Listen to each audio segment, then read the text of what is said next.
नमस्कार दोस्तों, मैं आप सभी का स्वागत करती हूँ मेरे चैनल में। कैसे हैं आप सब लोग? तो ये बताने के लिए कमेंट बॉक्स में जय माता दी अवश्य लिखें। तो चलिए दोस्तों, हम बात करते हैं शारदीय नवरात्र में जो पूजा सामग्री लगनी है उसके बारे में बात करनी है, क्योंकि हम अगर जल्दी में हमारी बहुत सी सामग्रियाँ छूट जाती हैं। अगर हमसे पहले से लिस्ट बना लें, पहले से तैयारी कर लें, तो हमें पूजन के समय कोई भी असावधानी नहीं होती है, कोई भी दिक्कत नहीं आती है। इसलिए हमें पहले से ही लिस्ट बना करके अच्छे से तैयारी कर लेनी चाहिए कि हमें पूजन करते समय कोई भी हमसे भूल। सबसे पहले हमें माता रानी के लिए एक चौकी ले लेनी चाहिए। चौकी पर बिछाने के लिए हमें एक लाल वस्त्र होना चाहिए। अगर आपके घर पे रखा हो तो ठीक है, नहीं तो फिर आप मार्केट से ला सकती हैं। और माता रानी का फोटो या विग्रह हो तो विग्रह आपको रखना है। चुनरी, कलश स्थापना के लिए मिट्टी चाहिए और तांबे या पीतल का कलश चाहिए, चाहे मिट्टी का कलश। आपको मिट्टी भी चाहिए और मिट्टी का कलश या तांबे का, पीतल का, गंगा जल और शुद्ध जल ये आपको रखना है। अक्षत साबूत आपको रखने हैं, जो कि थोड़ा ज़्यादा मात्रा में आप रख लीजिए पूजन के पास। अष्टदल, क्योंकि कमल बनाना होता है पूजन में अक्षत की आवश्यकता पड़ती है, इसलिए आप अक्षत कम ज़्यादा से ज़्यादा रख लें, जो कि लेकिन कहीं से खंडित ना हो। साबूत अक्षत होने चाहिए। सुपारी, लौंग, इलायची, हल्दी की गांठ, पंच पल्लव, 5 पान के पत्ते, आम के पत्ते या फिर अशोक के पत्ते, जो कि हमें कलश में लगाने हैं।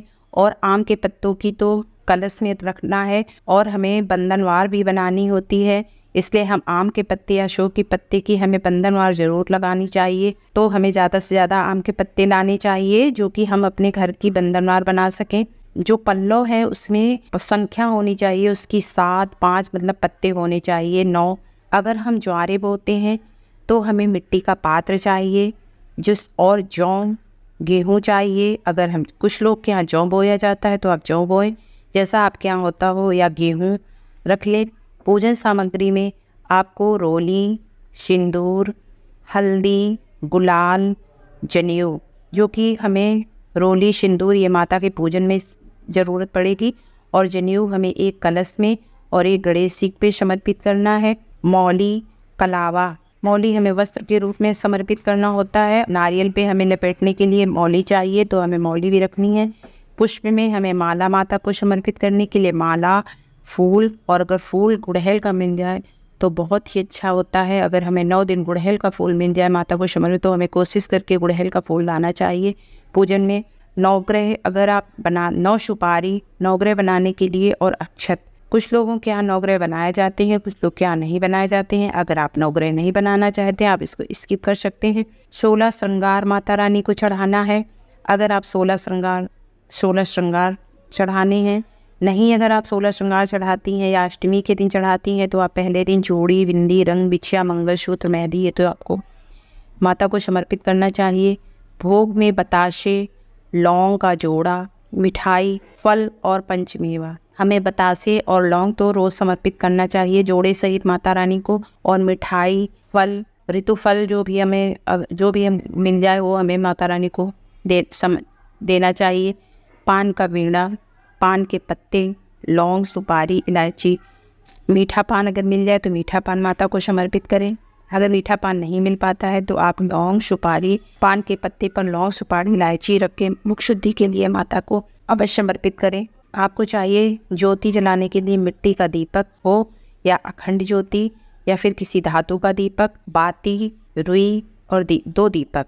एक हमें अखंड ज्योति जलाते हैं जितनी देर पूजन करते हैं, जिसके आप परमानेंट नहीं 8 दिन जलती है तो थोड़ी देर तो हमें जलानी चाहिए, तो जितनी देर पूजन करें, और आरती के लिए बाद में एक दीपक तैयार कर लें। अखंड ज्योति कुछ लोग तिल के तेल का भी जलाते हैं और कुछ लोग के यहाँ घी का भी जलता है, तो आप तिल के तेल का या घी का दीपक अखंड ज्योति जला सकते हैं।